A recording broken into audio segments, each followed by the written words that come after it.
Four girls reported missing as families left worried. Hi again and welcome. This is Links 007 TV News Report, and we'll be right back with the full details to come. Welcome to Links 007 TV News Report, providing you with the best in local and international news updates.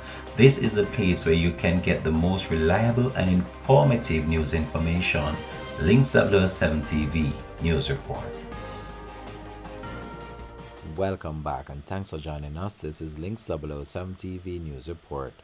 A high alert has been activated for a 12-year-old girl identified as Annalisa Gobi of Bay Road, Little London, Westmoreland, who has been missing since Wednesday, December 27th.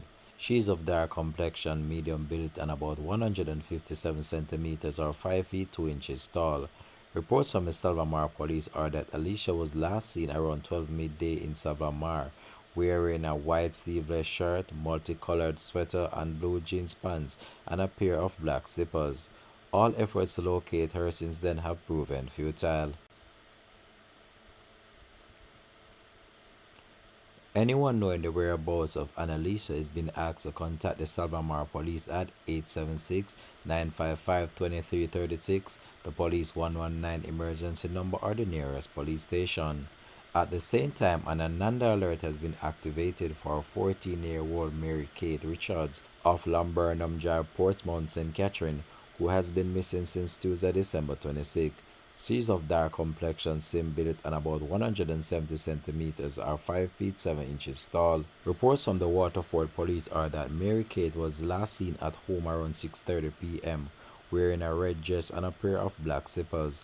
All efforts to locate her since then have proven futile. Anyone knowing the whereabouts of Mary Kate Richards is being asked to contact the Waterford police at 876-988-1763, the police 119 emergency number, or the nearest police station. Also, an Ananda alert has been activated for 15-year-old Quanice Mullins and Laquisha Ball of Malton Road, Portsmouth, Portmore, St. Catherine, who have been missing since Monday, December 11th. Quanice is of dark complexion, slim built, and about 177 centimeters or 5 feet 10 inches tall, while Laquisha is of brown complexion, medium built, and about 144 centimeters or 4 feet 9 inches tall. Reports from the Waterford police are that at about 11:45 a.m., both girls were last seen at home, with Quanice wearing a short lime green dress, a black and white slippers, and carrying a white crossbody bag. Laquisha was wearing a multicolored crop top, short grey tights, and a pair of peach slippers. Both have not been seen or heard from since. Anyone knowing the whereabouts of all these girls is being asked to contact the nearest police station. This has been Links 007 TV News Report. Thanks for watching.